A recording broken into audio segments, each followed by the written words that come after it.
नमस्कार दर्शक बंधु सर्वे भवन्तु सुखिन। जदि स्वामी स्त्री संपर्क विवाद लगी रहुछि अशांति लगी रहुछि बा आपणकर वैवाहिक दाम्पत्य जीवन कष्टप्रद रही स्वामी स्त्री मध्य मतभेद देखा दूची स्वामी स्त्री मध्य अशांति देखा दूची स्वामी स्त्री मध्य डिवोर्स पर्यंत कथा जाई सारानी तेबे आपण छोटिया उपाय टे करंतु परिवर्तन हब आपणकर भाग्य परिवर्तन हब आपणकर वैवाहिक दाम्पत्य जीवन। तेज दर्शक बंधु विशेषकर आपण गोटे लाल कपड़ा बा हलदी रंगर कपड़ा से खंडे हलदी एवं गोटे डबा सिंदूर एवं खंडे धड़ा चंदन काठ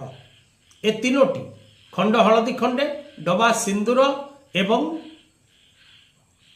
चंदन काठ आपको गोटे पुड़िया बने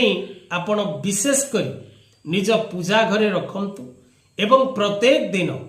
लक्ष्मी नारायण को आराधना करंतु जे आपणकर वैवाहिक दाम्पत्य जीवन रे सृष्टि होउथिबा समस्त विपद नाश हो